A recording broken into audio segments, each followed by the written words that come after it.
Welcome to animated study class. मैं गौरव कुमार आप लोगों के लिए 19 सितंबर के जितने भी करंट अफेयर के क्वेश्चन बन सकते थे वो लेकर आया हूं, जो आपके होने वाले exam like SSC, CHSL, CGL, RRB, NTPC, UPSI, DRDO, MTS आदि में पूछे जा सकते हैं। वीडियो शुरू करने से पहले मेरी आप लोगों से रिक्वेस्ट है कि वीडियो को लाइक व शेयर करें और चैनल को सब्सक्राइब करें, साथ ही बेल आइकन को प्रेस करें। इससे क्या होगा, इससे यह होगा मैं आप लोगों के लिए जो भी करंट अफेयर की वीडियो बनाऊंगा उसका नोटिफिकेशन आप लोगों तक पहुंच जाएगा और आप उस वीडियो को देख पाएंगे।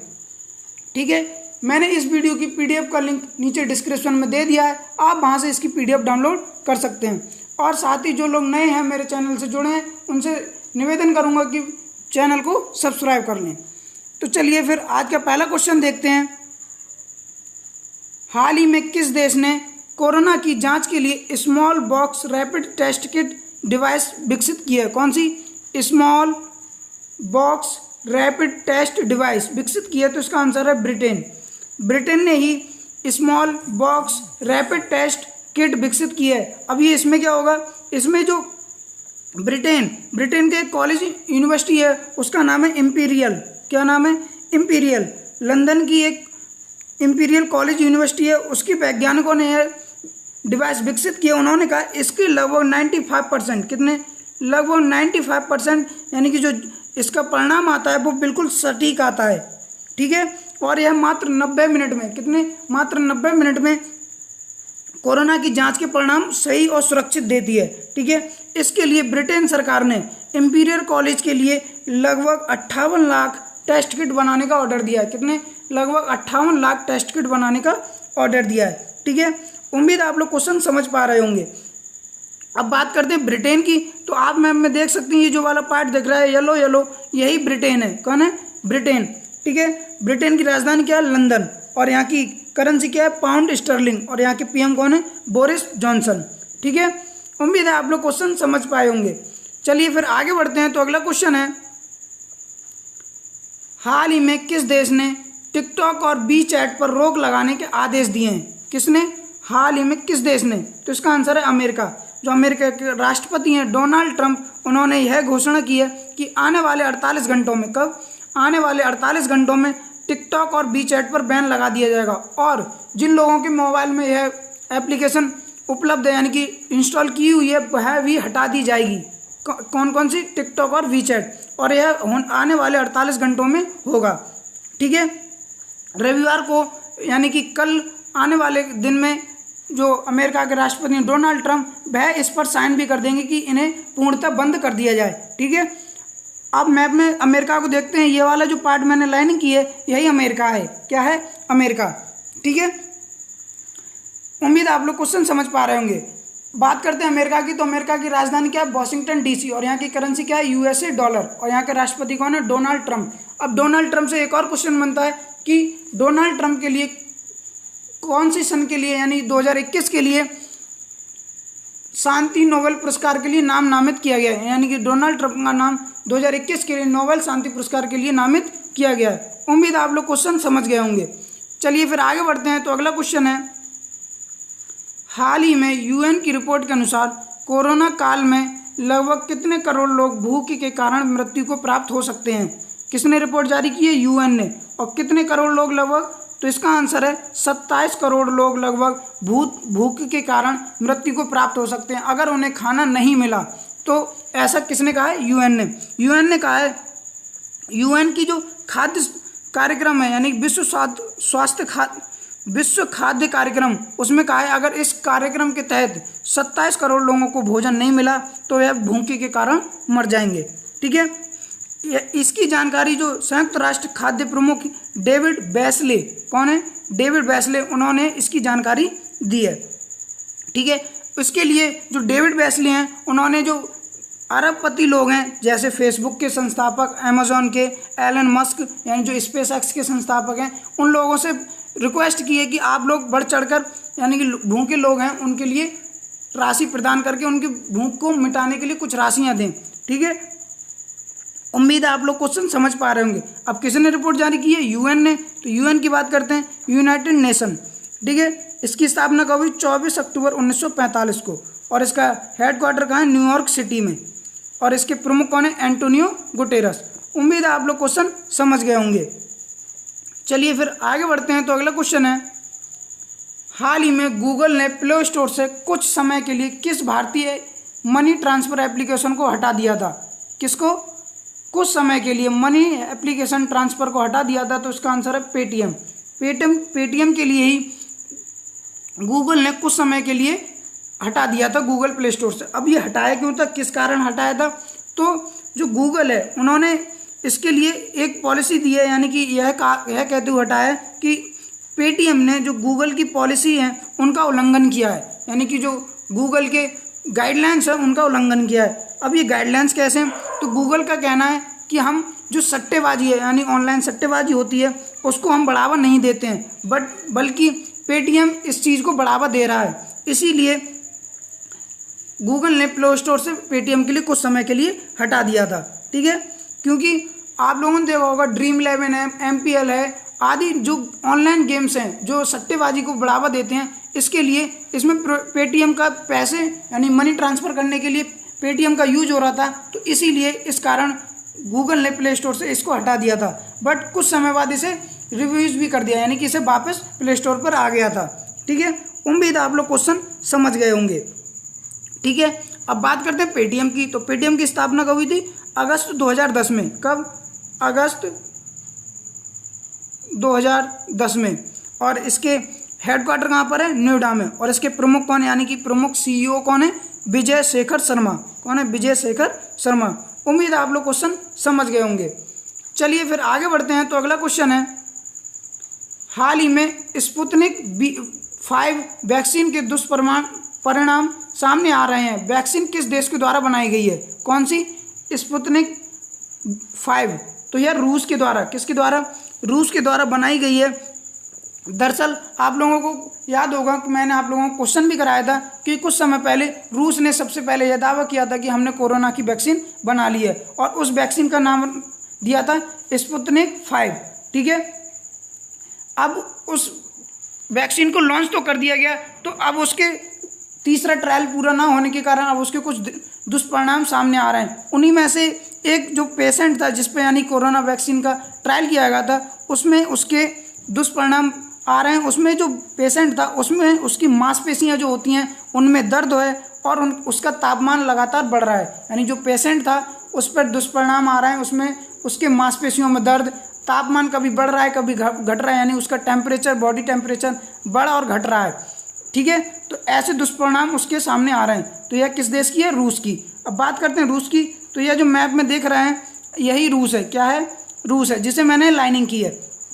ठीक है, उम्मीद आप लोग क्वेश्चन समझ पा रहे होंगे। तो रूस की राजधानी क्या है? मॉस्को। और यहाँ की करेंसी क्या है? रूबल। और यहाँ के प्रमुख कौन है? व्लादिमीर पुतिन, यानी कि राष्ट्रपति कौन है? Vladimir Putin. अच्छा, व्लादिमीर पुतिन से एक और क्वेश्चन बनता है कि व्लादिमीर पुतिन को कब तक अब वह रूस के राष्ट्रपति बने रहेंगे?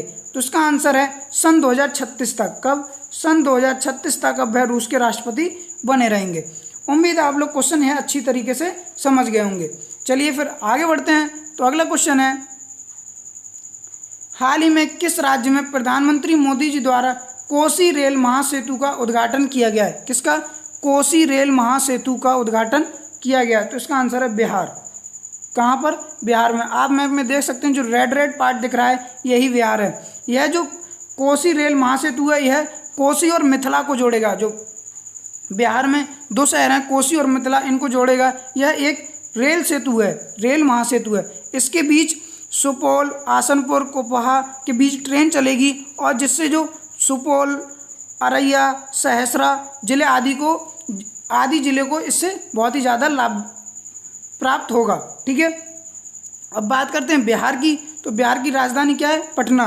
और यहाँ के CM कौन है? नीतीश कुमार। ठीक है, उम्मीद है आप लोग क्वेश्चन समझ पाए होंगे। और यहाँ के गवर्नर कौन है? फागू चौहान।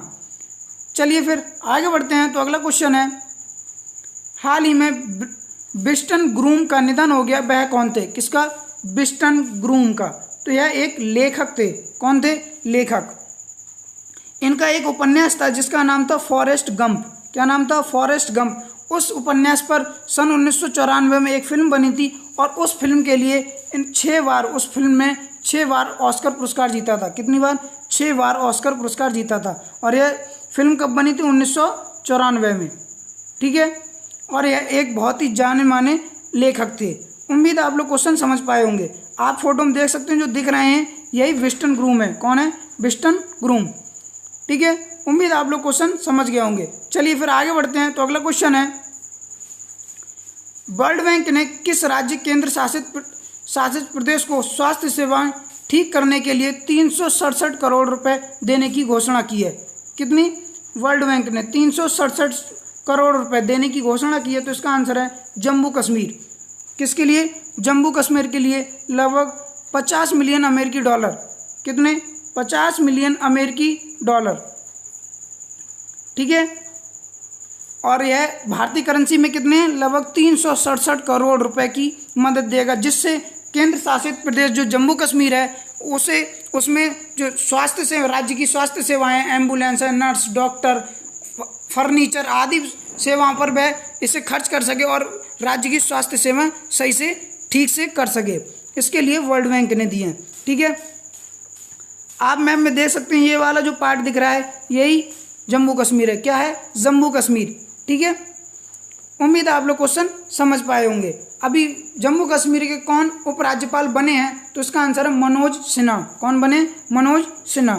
ठीक है, चलिए फिर आगे बढ़ते हैं। तो अगला क्वेश्चन है, हाल ही में किस अभिनेता ने ऑनलाइन एजुकेशन ऐप एंड्योरा लॉन्च किया है? कौन सा? एंड्योरा। तो इसका आंसर है रणवीर सिंह। किसने? रणवीर सिंह। दरअसल क्या हुआ है, जो एंड्योरा एजुकेशन ऐप लॉन्च किया गया है इसके यह ब्रांड एम्बेसडर है। कौन है? Brand ambassador. और इसकी जो प्रमुख हैं, संस्थापक और सीईओ कौन है? वो हैं आकांक्षा चतुर्वेदी। कौन? आकांक्षा चतुर्वेदी। आप जो देख रही हैं इनके साथ खड़े हैं, रणवीर सिंह जी के साथ खड़ी हैं जो यही आकांक्षा चतुर्वेदी हैं। और यह एक डिजिटल लर्निंग प्लेटफॉर्म है। कौन है? क्या है? डिजिटल लर्निंग प्लेटफॉर्म है। इसके द्वारा इनका कहना है कि हम बहुत ही कम कीमत में और बहुत किफ़ायती कीमत पर शिक्षा को उपलब्ध कराएंगे।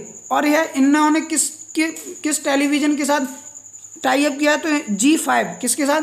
जो G5 है, एक जैसे अमेज़ॉन है, अमेज़ॉन प्राइम है, उसी की तरह एक G5 है, उससे इन्होंने ये टाई अप किया है। और यह जो एंड्योरा ऐप है, एजुकेशन ऑनलाइन ऐप है, यह देश के 9 बोर्ड्स हैं, जैसे यूपी बोर्ड है, सीबीएसई बोर्ड है, ऐसे देश के लगभग 9 बोर्ड्स में इसको कवर किया जा रहा है। ठीक है, और यह हिंदी और अंग्रेजी दोनों भाषाओं में उपलब्ध होगा। इसमें कौन कौन से क्लास के सब्जेक्टों को पढ़ाया जाएगा, यानी कौन कौन से क्लास शामिल किए गए? तो यह कक्षा अभी फ़िलहाल इसमें कक्षा 6 से यानी कि क्लास 6 से क्लास 10 तक के बच्चों को शामिल किया जाएगा। ठीक है, और इसमें 4 महत्वपूर्ण सब्जेक्ट पढ़ाए जाएंगे केवल अभी। तो पहले कौन कौन से? वो मैथ है, फिजिक्स है, केमिस्ट्री है, बायोलॉजी और क्या? मैथ, फिजिक्स, केमिस्ट्री और बायोलॉजी, यह 4 सब्जेक्टों का कंटेंट अभी उपलब्ध कराया जाएगा। उम्मीद है आप लोग इस क्वेश्चन को बहुत अच्छी तरीके से समझ पाए होंगे। ठीक है, मेरा आप लोगों से एक बार फिर से निवेदन रहेगा कि वीडियो को लाइक व शेयर करते रहें। चलिए फिर आगे बढ़ते हैं। तो अगला क्वेश्चन है, हाल ही में जारी फीफा विश्व रैंकिंग में कौन सा देश शीर्ष पर रहा? किसमें? हाल ही में जारी फीफा विश्व रैंकिंग में कौन सा देश शीर्ष पर रहा है? तो इसका आंसर है ब्राज़ील। वो बेल्जियम। क्या नाम है इसका? बेल्जियम। ठीक है, अभी हाल ही में क्या हुआ है, जो फीफा यानी कि फुटबॉल की एजेंसी है, उसका नाम है फीफा, उसने अभी विश्व रैंकिंग जारी की है। उसमें बेल्जियम शीर्ष पर रहा है, फ्रांस दूसरे नंबर पर, ब्राज़ील तीसरे नंबर पर और इंग्लैंड चौथे नंबर पर रहा है। ठीक है, अब फीफा ने जारी की है तो फीफा की बात करते हैं। तो फीफा की फुल फॉर्म क्या है? Federation international de football association. कौन सी? Federation international de football association. ठीक है, इसकी स्थापना कब हुई? तो इसकी स्थापना कब हुई? 21 मई 1904 को। कब? 21 मई 1904 को। ठीक है, और कहाँ पर हुई थी? पेरिस, फ्रांस में। और इसका अभी हेडक्वार्टर कहाँ पर है? स्विट्जरलैंड में। कहाँ पर? स्विट्जरलैंड में। उम्मीद है आप लोग क्वेश्चन समझ पाए होंगे। अच्छा, अब यहाँ पर ये सवाल उठता है, इसमें इंडिया की रैंकिंग क्या रही थी? तो इसमें इंडिया की रैंकिंग 109। कब? कितनी रही है? 109 पर इंडिया की रैंकिंग रही है। उम्मीद है आप लोग क्वेश्चन समझ पाए होंगे। अच्छा, फीफा के जो प्रमुख हैं उनका क्या नाम है? तो उनका नाम है जियानी इन्फेंटो, क्या नाम है, जियानी इन्फेंटियो, ठीक है, क्या नाम है, जियानी इन्फेंटियो। उम्मीद है आप लोग क्वेश्चन समझ पाए होंगे। अब बेल्जियम ने पहली रैंकिंग स्थापित की है, तो अब बेल्जियम की बात करते हैं। आपको मैप में देख सकते हैं जो पीला पीला पार्ट दिख रहा है यही बेल्जियम है, ठीक है। यह नीदरलैंड, फ्रांस, जर्मनी, नॉर्थ सी आदि से घिरा हुआ है, ठीक है। अब बात करते हैं बेल्जियम की, तो इसकी राजधानी क्या है, ब्रुसेल्स, क्या नाम है, क्या है, ब्रुसेल्स। और इसके पीएम कौन है, सोफी बिल्मीस, कौन है, सोफी बिल्मीस। और यहाँ की करेंसी क्या है, यूरो। उम्मीद है आप लोग क्वेश्चन समझ पाए होंगे। चलिए फिर आगे बढ़ते हैं। तो अगला क्वेश्चन है, हाल ही में किस राज्य सरकार ने हर जिले में कृषि अदालत को गठन करने की घोषणा की है। किसको, कृषि अदालत को गठन करने की घोषणा की है। तो इसका आंसर है हरियाणा। हरियाणा सरकार ने कहा है कि जो किसान हैं उनकी किसान व किसानी से जुड़े मुद्दों को, यानी कि जुड़े विवादों को खत्म करने के लिए, यानी उनका निपटारा करने के लिए इस कृषि अदालत को हर जिले में खोला जाएगा, ठीक है। और इसमें जो जज बनेंगे वो क्षेत्र के ही अनुभवी लोग होंगे, यानी कि जो और पास के क्षेत्र हैं, यानी जिले के और पास के जो अनुभवी लोग होंगे, यानी कि जो बहुत ही प्रतिष्ठित व्यक्ति होंगे, इन्हें जज के रूप में नियुक्त किया जाएगा, ठीक है। अब मैप में देख रहे हैं ये जो रेड रेड पार्ट दिख रहा है यही हरियाणा है। कौन है, हरियाणा। अब बात करते हैं हरियाणा की, तो हरियाणा की राजधानी क्या है, चंडीगढ़। और यहाँ के सीएम कौन है, मनोहर लाल खट्टर। और यहाँ की गवर्नर कौन है, सत्यदेव नारायण आर्य। कौन है, सत्यदेव नारायण आर्य। उम्मीद आप लोग क्वेश्चन समझ गए होंगे। चलिए फिर आगे बढ़ते हैं। अगला क्वेश्चन है, हाल ही में अमेरिकी टेनिस फेड कप का नाम बदलकर क्या रख दिया गया है। जो अमेरिका में टेनिस फेड कप होता था उसका नाम बदलकर अब बिली जीन किंग कप रख दिया गया है। यह जो आप फोटो में देख रहे हैं यही एक खिलाड़ी हैं, टेनिस खिलाड़ी हैं जिनका नाम है बिली जीन किंग। इन्हीं के नाम पर इस जो फेड कप होता था अमेरिका में, टेनिस फेड कप होता था, उसका नाम बदलकर बिली जीन किंग कप रख दिया गया है, ठीक है। यह बहुत ही अमेरिका की बहुत प्रतिष्ठित खिलाड़ी हैं, इन्हीं के नाम पर रखा गया है। इन्होंने अमेरिका के लिए कुल 39 ग्रैंड स्लैम्स जीते। कितने, 39 ग्रैंड स्लैम्स जीते थे, ठीक है। उम्मीद है आप लोग क्वेश्चन समझ गए होंगे अच्छे से। तो मेरा आप लोगों से एक बार फिर से निवेदन रहेगा कि वीडियो को लाइक व शेयर करें और ज़्यादा से ज़्यादा लोगों तक पहुँचाएँ।